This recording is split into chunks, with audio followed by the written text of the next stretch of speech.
Hello, viewers, for all of you guys, and we're going to do some great thing today after the talk, because today we have a guest who has a significant amount of experience in different type of industry and as an HR professionals.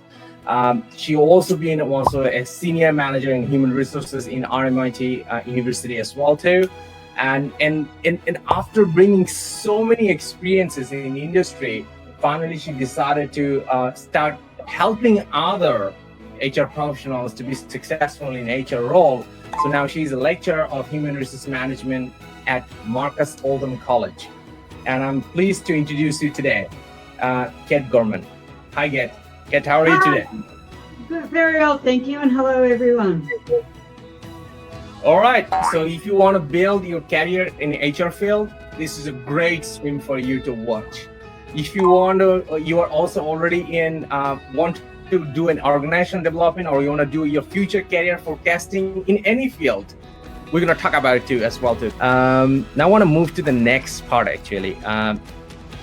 This is more, I think this is something you are very thing. Like me, even I think as being an HR person, as a recruitment thing, I think you are into thousands of CVs. So those CVs, there's a set of CVs really trigger you angry by looking into them, and there's a lot of CV wow you.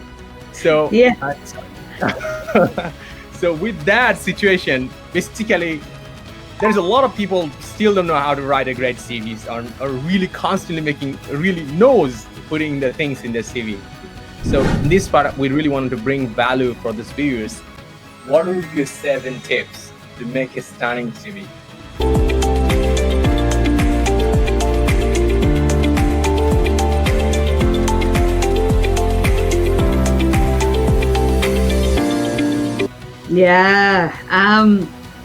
It's a great question, and yes, I have looked at millions of CVs. Look, I've got 7 tips, and I'll list them. But I think the thing about CVs is that they are completely individual. They are by their very nature a representation of you as a person. So the last thing in the world that I would say is every CV should look the same, because that will not only kill every recruiter from boredom, it's not their intent, and you do need to put a bit of your personality into your CVs is something that I would suggest. So look, I'll go through these. I would say keep them short, no more than 2 or maximum 3 pages. If you're going beyond that, you're going into too much detail, and you're probably not being as specific as you should be about your experience. Number 2, clarity. Absolutely try and make them as clear as possible, both in the way that you structured them from your career history, as well as the formatting. There is nothing worse than trying to work out where did this person work and when and what did they do there. It's if you're trying to spend your time as a recruiter trying to understand the CV, the chances are you're not going to be put forward for a job, because the recruiter can't understand your background. Dates is a big one, and by dates I mean making sure you list them and you've checked that they're correct and accurate, and how long you were in specific jobs, how long you spent at a particular organisation. So check and recheck again.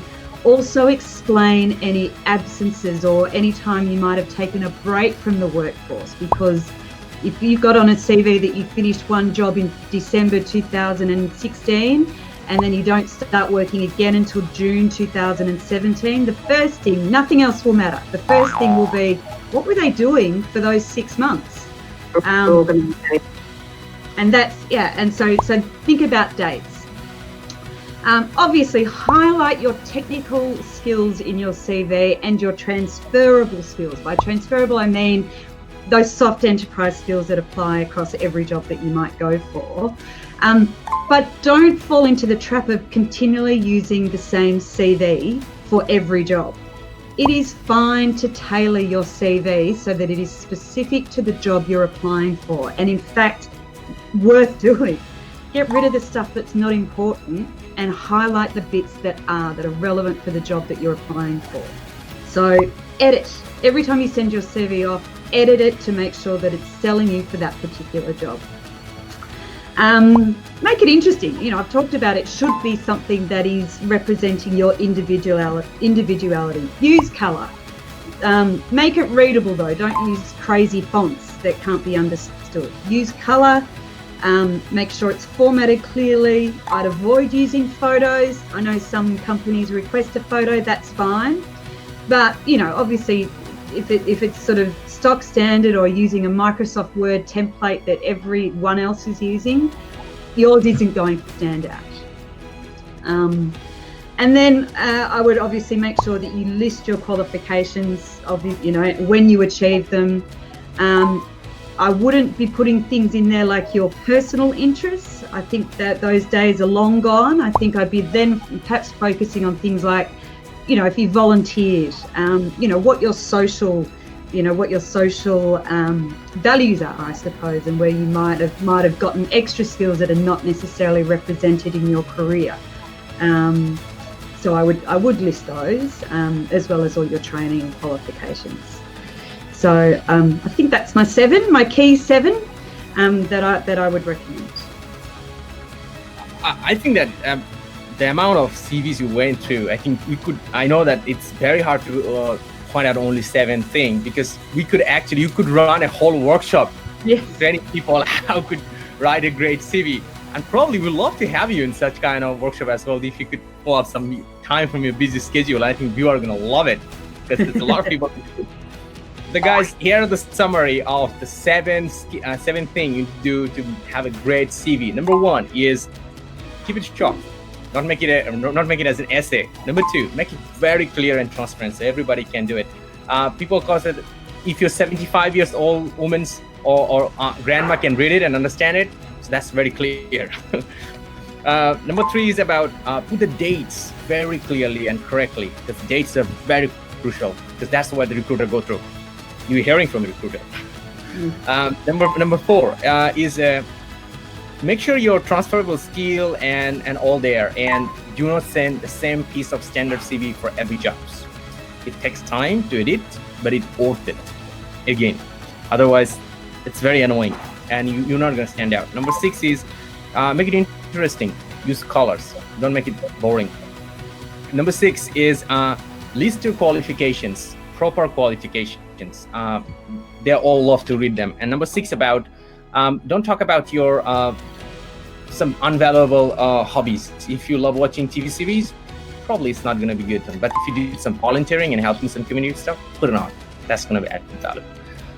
So these are the 7 takeaway for having a great CV. Thank you, Kate. I think these are all valuable, and tons of mistakes are coming everywhere in the CV when you're looking into it. I think one of the biggest takeaway is about most of the people, when it comes to getting a job, people spend so less time to apply for a job, and people are so much into instant gratification. Now, LinkedIn, 2 clicks, you can send a CV, and people sending hundreds of CV. Focusing more about volume rather than quality of the application. Your volume, like you are using a shotgun and you're hoping that one day you'll hit some really good target. Make it a skill like a Swiss knife, and then you're well prepared and everything you have in your tool, and then you can get the right job. And you probably wanted to see the whole podcast episodes where we share a lot of strategies. So don't forget to click this video right now so you can see the whole episodes where we share a lot of strategy. Click the video right now and I will see you there.